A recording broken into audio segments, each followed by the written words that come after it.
British advanced pain clinic, నొప్పి మాయం, surgery దూరం. For appointments 9155556563. Hi guys, welcome to I dream. నేను మీ చాణక్య. వేరే లెవెల్ ఆఫీస్. వీళ్ళ ఆఫీస్ అంతా వేరే లెవెల్లో ఉంటుందంట. అంటే లెవెల్ అంటే స్టేజెస్లో అట్లా కాదండి బాబు, పీక్స్లో ఉంటుందంట. మరి ఆ లెవెల్ ఏంటో, అసలు వాళ్ళ కథ ఏంటో వాళ్ళని అడిగి తెలుసుకుందాం. ఇక్కడే ఉన్నారు. Hi, hello. Hi Akhil bro, ఎలా ఉన్నారు? Super good bro, how are you? I'm good. Akhil అనేటప్పటికి ఇద్దరు పలుకుతున్నారు. ఇద్దరు వివాన్, అఖిల్ సార్థక్. యా. సో వసంతిక, ఎలా ఉన్నావు? చాలా బాగున్నాను. 90s తో ప్రేక్షకుల అంటే ప్రతి ఒక్కరి ఇళ్లలోకి వచ్చేసావు. ఇప్పుడైతే ఇంకొంచెం ముందుకెళ్దాం అనుకున్నా. ఇప్పుడు 90s లో ఇళ్ళలోకి వచ్చాను, వేరే లెవెల్ ఆఫీస్లలోకి కూడా వచ్చేస్తాను. అమ్మ బాబు, అట్లయితే వర్క్ చేయరు అనమాట. అదేలే. అదేనా? ఓకే అఖిల్, ఇది నీ సెకండ్ ఇంటర్వ్యూ అనుకుంటా. Second interview. క్వశ్చన్స్ ఆన్సర్స్ ఏమైనా నేర్చుకున్నావా? లేదు, వాడికి నోట్ మీదనే ఆన్సర్స్ ఉంటాయి. అంటే బిట్ ఎమోషనల్ కదా. అది క్యారెక్టర్. అది కూడా అది is not emotional. Not emotional. Is very calculated, is very intelligent, same like me. So అందుకే నన్ను చూస్ చేసుకున్నాను క్యారెక్టర్. ఓకే, ఇంతకు ఆడిషన్స్కి వచ్చినప్పుడు ఏమడిగారు ఏంటి? రమ్య క్యారెక్టర్ చాలా చేశాను నేను. చాలా చేశారా? అసలు అదే బ్రో, ఏ టైప్ ఆఫ్ అని? ఫస్ట్ ఆడిషన్స్ వచ్చినప్పుడు చాలా మంది ఉన్నారు, influencers, some big actors. Little panic అయ్యాను. తర్వాత ఆడిషన్ జై క్యారెక్టర్ చేశాను ఫస్ట్ ఆడిషన్. ఓకే. జైకి చేసిన తర్వాత మళ్ళా పిలిచి ఆదికి చేయమన్నారు. ఆదికి చేయమన్నప్పుడు ఆదికి రమ్యకి డైలాగ్స్ ఇచ్చారు, రమ్య లేదు. సో నేనే రమ్య కూడా చేయాల్సి వచ్చింది. సో ఇటు వచ్చి మల్టీ పర్సనాలిటీ డిజార్డర్ అక్కడ ఇటు వచ్చి అమ్మాయిది చేశాను, ఇటు వచ్చి అబ్బాయి చేశాను. తర్వాత వేరే వాళ్ళకి ఆడిషన్ ఇస్తున్నప్పుడు పీపీ కూడా చేశాను, వాళ్ళకి సపోర్ట్ కింద పీపీ క్యారెక్టర్. ఓకే. సో తెలియదు, అన్ని టచ్ చేసి వచ్చేసి మాకు తెలియదు కాబట్టి ఇలా చెప్తున్నాడు ఇంటర్వ్యూలో. ఓకే. ఓకే. అఖిల్ బ్రో, చెప్పండి బ్రో. సో మొత్తానికి అయితే వేరే లెవెల్ ఆఫీస్తో so again you are going to give a debut. Yes. Big బాస్లో చూసాం. అది కాదు, నాకు అర్థం కాదు ఏంటంటే బిజినెస్ బాగానే రన్ అవుతుంది, అంతా బాగానే ఉంది, ఆఫీస్లో వర్క్ చేయడం ఏంటి బ్రో? ఏంటిది? బిజినెస్ ఆఫీసే. బాగానే వస్తున్న చోట మనం అక్కడే ఉండాలనుకో. అలా నాకు అలా ఉండదు. అంటే సత్య క్యారెక్టర్కి ఎలా అంటే plan A, plan B, plan C ఉన్నట్టు అంటే క్యారెక్టర్లో. ఓకే. సో నాకు నా బిజినెస్, నా ఆఫీస్, నా యాక్టింగ్ 3 చూసుకుంటున్నా. Super. Plan A, plan B చూసాం కానీ ప్లాన్ సి కూడా పెట్టుకొని ఉన్నారంటే. ప్లాన్ జెడ్ దాకా. ప్లాన్ జెడ్ వరకు ఉందా? మామూలు కథ కాదనమాట. ఓకే. ఇంతకు వేరే లెవెల్ ఆఫీస్ అనేటప్పటికి టీజేఐసి, ద గ్రేట్ ఇండియన్ కంపెనీ. మరి ఆ కంపెనీలో అందరు చూస్తుంటే ఒక్కొక్కరు ఒక్కొక్క డిఫరెంట్ ఉన్నారు. వర్క్ చేసే వాళ్ళు మాత్రం అసలు కనిపించట్లేదు. నేను చాలా సిన్సియర్ దాంట్లో. నా character is like very sincere. నేను వర్కే చేస్తాను, వీళ్ళన్నీ ఎక్స్ట్రా కరికులర్ యాక్టివిటీస్ చేస్తారు. ఏంటో లుక్ ఏంటి? నేను వర్క్ నేర్చుకుంటూ ఉంటాను. నువ్వు జూనియర్ కదా? యా. నీకు ఎక్కువ మాటలు లేవు కదా ఇక్కడ? ఉన్నాయా? మాటలు ఎందుకు లేవు? నేను మాటలు నేర్చుకోవడానికే నేను వేరే లెవెల్ ఆఫీస్కి వెళ్తాను. ఇందాక మీరు ఒక్కరే వర్క్ చేస్తున్నారంటే మిగతా వాళ్ళందరూ ఒక్కొక్కరు ఒక్కొక్క డిఫరెంట్ టైప్ అని చెప్పేసి అంటున్నాడు. ఏంటి ఆ డిఫరెంట్ టైప్ ఏంటి? ట్రైలర్లో అయితే బాగానే చూపించారు. సో మరి మెయిన్గా సో ఆహాలో స్ట్రీమ్ అవుతుంది కదా, రైట్? సో అక్కడ లోపల ఇంకెంత ఫన్ ఉండబోతుంది? మీరు ఊహించారు ఎంత ఫన్ ఉందని. ఎందుకంటే 14 members, 14 క్యారెక్టర్స్ ఇక్కడ. 14 డిఫరెంట్ స్టోరీస్, 14 డిఫరెంట్ పర్సనాలిటీస్. అంటే ఇప్పుడు ఎలా అయితే అఖిల్ చెప్పారో, Akhil character is like so hard working, మొత్తం డ్రీమ్ జాబ్ మీద ఉంటుంది. సో మొత్తం వర్క్ అని ఉంటుంది. Ramya is a character, village నుంచి వస్తుంది వర్క్ నేర్చుకోవడానికి అండ్ డ్రీమ్ అచీవ్ చేయడానికి వస్తుంది. తనకి ఒక డిఫరెంట్ స్టోరీ ఉంటుంది. అండ్ వివాన్ వస్తాడు. వివాన్ అదే ఆది వస్తాడు. ఆదికి ఒక వేరే థాట్ అనేది వస్తాడు, వేరే డ్రీమ్ ఉంటుంది, వేరే వర్క్ చేస్తూ ఉంటాడు. ఈ వర్క్ తో కాకుండా వేరే వర్క్ కూడా చేస్తూ ఉంటాడు. సో అంటే ఒక్కొక్కరిది ఒక్కొక్క టైప్ అనమాట. యా. ఇప్పుడు రీతు ఉంటుంది. Ritu is playing Lucky character. Lucky is an influencer. మొత్తం ఇన్స్టాగ్రామ్ లో ఫుల్ రీల్స్, యూట్యూబ్ షార్ట్స్ అని అంత. లక్కీది వేరే ప్రపంచం మొత్తం. అలా ఒక్కొక్క నిషాది వేరే ప్రపంచం. అలా అన్ని ప్రపంచాలు ఒకటే ఆఫీస్ లో ఉంటే ఎంత మస్తీ ఉంటది, ఎన్ని గొడవలు అవుతాయి, ఫ్రెండ్షిప్స్ ఉంటాయి, ఒక ట్రయాంగిల్ లవ్ స్టోరీస్ అన్ని ఉంటాయి. ఓకే, సో అదే మా వేరే లెవెల్ ఆఫ్ వేరే లెవెల్ ఆఫీస్ అంటే ఇందులో ఇంత ఉందన్నమాట. చాలా ఉంది. ఓకే, సో ఎప్పుడైనా కానీ ఆఫీస్ ఎక్స్పీరియన్స్ ఎప్పుడైనా చూసారా, మీరు ఫేస్ చేసారా? యాక్చువల్లీ College- నాకు ఎప్పుడు ఉండేది ఆఫీస్కి వెళ్ళాలి, వెళ్ళాలని ఉండేది కానీ వెళ్ళలేదు. వెళ్ళలేదు. ఓకే, ఫ్రెండ్స్ చూస్తుంటా సాఫ్ట్వేర్ లో అమ్మాయిలు everything they help fun and all. Sometimes నేను కూడా అనుకుంటుండే ఇది 9 to 5 జాబ్ ఎలా వీళ్ళదే బాగుంది, చాలా కష్టము, మాకు ఆపర్చునిటీ రావాలి, then we get shoot dates అవన్నీ వస్తాయి, మేము పరిగెడుతూనే ఉండాలి ఒక దాని తర్వాత ఒకటి దాని తర్వాత ఒకటి అని చెప్పి. బట్ ఈ ఆఫీస్ది చేస్తున్నప్పుడు ఐ ఫెల్ట్ ఇది కూడా చాలా కష్టమే. అంటే ఈ ఆఫీస్ జర్నీ కూడా అందరిది సాఫ్ట్వేర్ వాళ్ళది అంత ఈజీ కాదు, ఎందుకంటే వాళ్ళని ఎప్పుడు తీసేస్తున్నారో వాళ్ళకే తెలీదు. You know back and story run అవుతుంటుంది హెచ్ఆర్ తో, లైక్ యూనో వాళ్ళని తీసే ఛాన్సెస్ ఉంటాయి, కానీ వాళ్ళకి తెలియకుండా తీసేస్తారు అది. సో ఆ స్టోరీస్ అంతా మేము చేస్తున్నాం కాబట్టి మాకు ఒక ఐడియా ఉంది, ఓ ఇలా ఉంటుంది మాట సాఫ్ట్వేర్ అంటే, ఇలా బ్యాక్ బెచ్చింగ్ జరుగుతుంటుంది మాట. ప్రతి దగ్గర బ్యాక్ బెచ్చింగ్ ఉంటుంది ఓకే, డెఫినెట్లీ, బట్ ఇక్కడే సాఫ్ట్వేర్ లో కూడా చాలా ఎక్కువ ఉంటుంది అని చెప్పి మాకు తెలిసింది. సో బ్యాక్ బిచ్చింగ్ అనేది సర్వసాధారణం, ఏ ఫీల్డ్లో అయినా ఎక్కడైనా కానీ సర్వసాధారణంగా ఉంటుంది. రైట్, సో అలాంటివి మనం పట్టించుకున్నా అంటే ఎక్కడో ఉండిపోయేవాళ్ళం. అంతే. సో మీ లైఫ్లో ఎప్పుడైనా బ్యాక్ బిచ్చింగ్ ఇది విన్నారా? బ్యాక్ బిచ్చింగ్ అవుతూనే ఉంటుంది లైఫ్ లో, ఎందుకు అలా లుక్ ఇచ్చాం? అంటే ఆఫీస్ లో బ్రో, నేను అనేది వేరే లెవెల్ ఆఫీస్ లో. వేరే లెవెల్ ఆఫీస్ వేరే లెవెల్ ఆఫీస్ లోనా? అవుతుంటాయి బ్రో.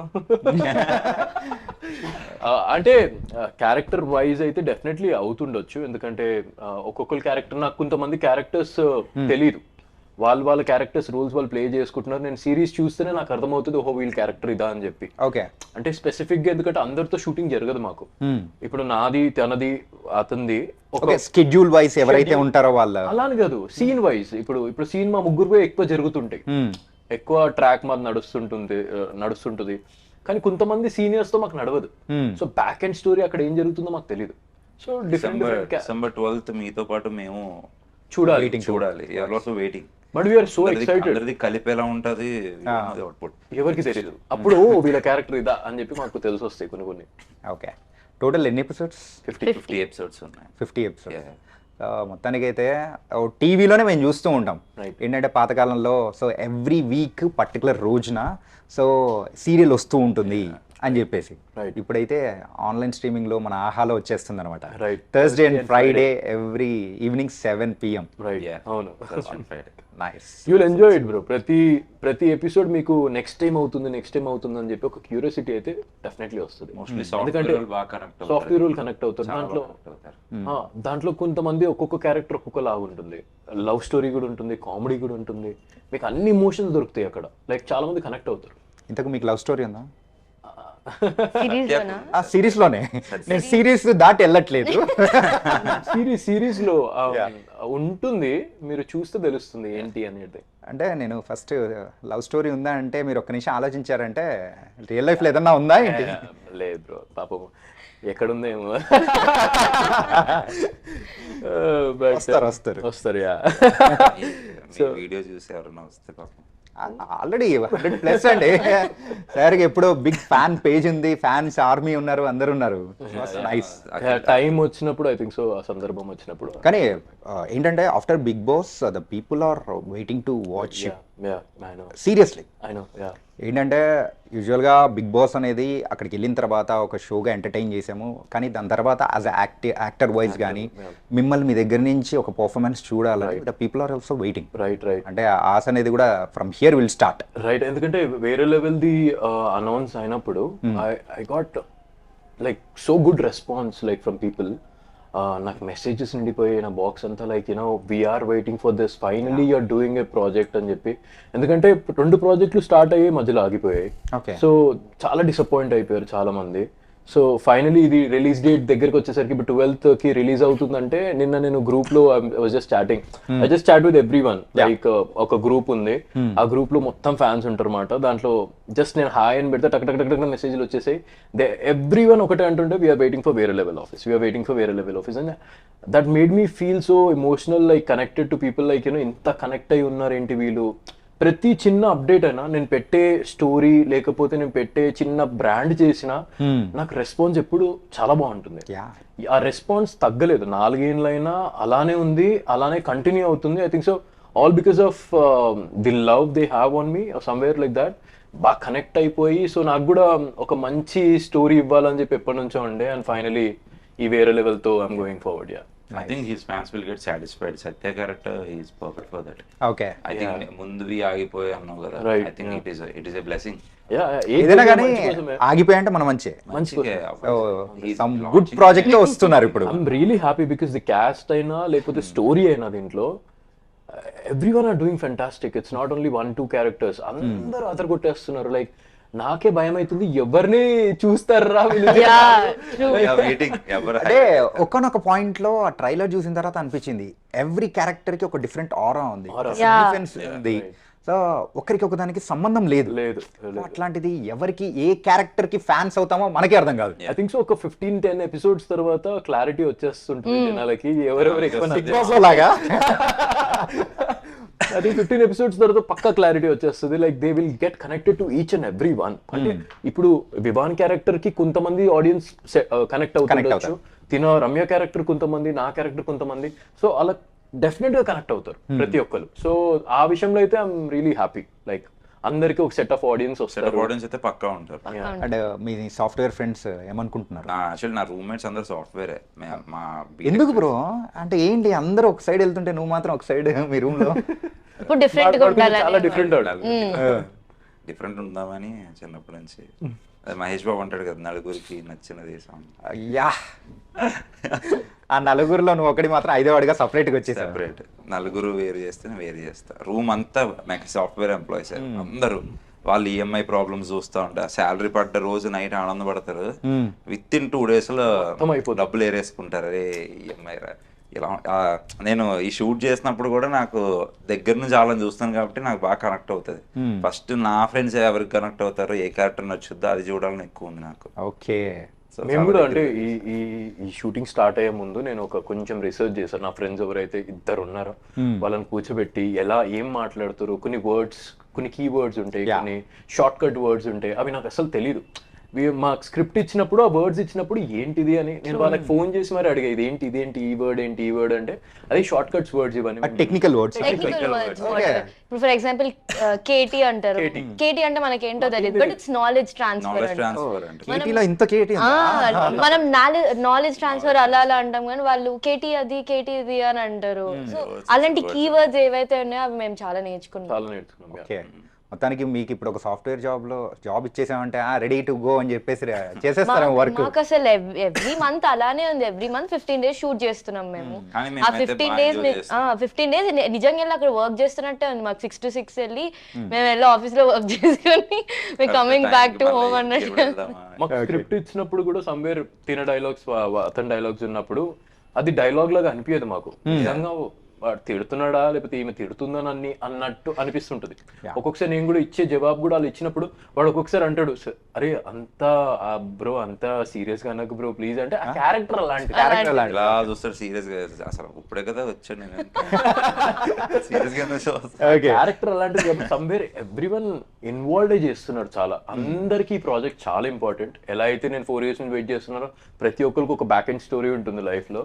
సమ్వేర్ అందరు వెయిట్ చేస్తున్నారు అండ్ అందరికి ఒక మంచి ప్లాట్ఫామ్ వచ్చింది కాబట్టి అందరు ప్రూవ్ చేసుకుందాం, మనం ప్రూవ్ చేసుకుందాం అని చెప్పి ఒక కాంపిటీషన్ లాగా వెళ్తుంది. ఓకే, ఆఫ్టర్ 90s ఏంటంటే దానికంటే ముందు ఈవెన్ సలార్లో కూడా చూసాం, చిన్న తలుక్కులా మెరిసి వెళ్ళిపోతావు. ఓకే, సలార్లో కాటేరమ్మ ఫైట్ లో ఉంటుంది. కాటేరమ్మ ఫైట్ లో కాటేరమ్మ ఈవిడే. మీ ఆఫీస్ లో కాటేరమ్మ కానీ ఇక్కడ ఆఫీస్ లో కాటేరమ్మ కాజల్ గారు బ్రాంచ్ మేనేజర్ కదా, ఎప్పుడు అరుస్తూ ఉంటాడు. Okay, so after 90s so ఆ ఇంపాక్ట్ ని సో కొంచెం క్రాస్ అయ్యే అవకాశం దీనిలో ఉంటుందా మీ క్యారెక్టరైజేషన్? అంటే ఆబ్వియస్లీ అంటే ఇప్పుడు ఎలా అయితే 90s తర్వాత అందరు నన్ను దివ్య అని ఎలా అయితే అనుకున్నారో, ఆబ్వియస్లీ వేరే లెవెల్ ఆఫీస్ తర్వాత నన్ను అందరూ రమ్య అనే ఓన్ చేసేసుకుంటారు అని నేను అనుకుంటున్నా ఆబ్వియస్గా. ఎందుకంటే తన క్యారెక్టర్ అలాంటిది. ఒక విలేజ్ నుంచి వస్తుంది, తన వేరే ఒక డ్రీమ్ కోసం వస్తుంది, పెళ్ళిని జంప్ చేసి మరీ వస్తుంది. ఇట్లా తెలుసా తెలీదా? ప్రోమోలో ఉంది. ప్రోమోలు ఎక్కడ ఉంది పెళ్లి జంప్ చేస్తూ? నీ ప్రోమో ఇంకా రాలేదుగా. యాక్చువల్ తిని చెప్పినట్టు నిజంగా ఆ రమ్య క్యారెక్టర్ అన్నా లేకపోతే వేరే క్యారెక్టర్స్ కన్నా నేను నా ఫోన్ లో కూడా తన పేరు రమ్య అని ఫీడ్ చేసుకున్నాను. ఎక్కేసింది బ్రో, ఎక్కేసింది. సో జస్ట్ ఇమాజిన్ చేసుకోండి, చూసే వాళ్ళకి ఫస్ట్ అంతా ఒరిజినల్ నేమ్స్ తెలియవు అందరికి. యా ఫస్ట్ షెడ్యూల్ అయితే ఎంత కష్టమైందంటే నేను ఇక ఆది అనే పిలిచేదాన్ని. ఎవరి క్యారెక్టర్స్ అని ఇప్పుడు మహేందర్ అంటే కిషోర్ అని అంటుండే, అలా ఎవరి క్యారెక్టర్స్ అయినా మాకు ఒరిజినల్ పేరు కంటే వాళ్ళ క్యారెక్టర్ పేరుతోనే పిలిచేవాళ్ళం. ఇప్పుడు ఇంటర్వ్యూ స్టార్టింగ్ లో నేను కూడా మీరు ఆదిత్య కదా అంటే నో అఖిల్ వివాన్. అయితే ఏంటి సీరియస్నెస్ మీరు చూపించాలా నా మీద చూపిస్తున్నాడు అంటే బేసికలీ ఇక్కడ సిరీస్ లో కూడా అంతే. ఇక్కడ కూర్చుంటాడు, నేను తిడుతూనే ఉంటా, సత్య కూడా ఆదిని అంటే ఎప్పుడు సత్య ఆదిని తిడుతూనే ఉంటా. అంటే వాడు చేసే పనులు అలా రమ్య కూడా ఆదిని తిడుతూనే అలా కాదు బ్రో, అంత తప్పు చేస్తాడు. ఆది కంటే అఖిల్ వివాన్ మీద ఇంకా జాలేస్తుంది. సెట్ కి వచ్చారంటే మొత్తం అందరూ రోజు చేస్తుంటారు నన్ను. రోజు నిన్న అదే కదా, వాడు మమ్మల్ని రోజు చేస్తాడు. ఇప్పుడు మాకు ఛాన్స్ దొరుకుతుంది ఎంతో కొంత. నీ మీద జాలి ఎంత చూపించాలో మాకు అర్థమైపోయింది బ్రో, చెప్పాల్సిన అవసరం లేదు. మంచి యాక్టర్లు ఇక్కడ కూడా యాక్టింగ్ చేస్తున్నారు, అందుకే ఈ సిరీస్ లో ఉన్నారు బ్రో. కాజల్ గారు వస్తే ఇంకా వేసుకుంటున్నాను. వస్తారు, తెలుపు అంకలు దాకున్నారు. కూర్చోబెడదాంలే. ఓకే. అండ్ సో ఈ స్క్రిప్ట్ ఇంత బాగా రావడానికి ప్రతి ఒక్క సాఫ్ట్వేర్ ఎంప్లాయ్కి కనెక్ట్ అవ్వడానికి హూజ్ ద మెయిన్ రీజన్ అనుకోవచ్చు? డైరెక్టర్ సత్యబాబు గారు నెక్స్ట్ లెవెల్లో తీస్తున్నారు. అంటే మాకు టేకింగ్ అయినా లేకపోతే ఆయన చెప్పే గైడెన్స్ అయినా ఇలా చేయండి అలా చేయొద్దు అంటే మా క్యారెక్టర్స్కి ఒక బార్డర్ లైన్ ఉంది, ఒక థిన్ లైన్ ఉంది, అది క్రాస్ చేయొద్దు మేము. ఇన్ కేస్ నేను క్రాస్ చేశానంటే ఆ క్యారెక్టర్ నుంచి అవుట్ అయిపోతా. సో అదే కిషోర్ క్యారెక్టర్ కన్నా లేకపోతే సూరి క్యారెక్టర్, మహేష్ విట్టా చేస్తున్న క్యారెక్టర్ కన్నా లేకపోతే రితు చౌదరి కన్నా అవి లేవు. They can come out of the box, they can talk what ever they want to, because వాళ్ళ క్యారెక్టర్ అలాంటిది. కానీ నా క్యారెక్టర్కి వచ్చేసరికి, రమ్య క్యారెక్టర్కి వచ్చేసరికి ఎలా అంటే somewhere we have a thin line where we need to అక్కడనే అంతే చేయాలి. ఒక ఒబీడియన్స్, ఒక డీసెన్సీ, ఒక లిమిటేషన్స్ ఉంటాయి మాకు. వాళ్ళకి అట్లా కాదు, బ్యాక్ బెంచర్స్ లో ఉంటది వాళ్ళ characters. And everyone doing in best. వాళ్ళ క్యారెక్టర్స్ లో బాగా చేస్తారు అందరూ. Ramya is a brilliant actor, Akhil Sarthak is a very good actor, చాలా బాగా చేస్తున్నారు అందరూ.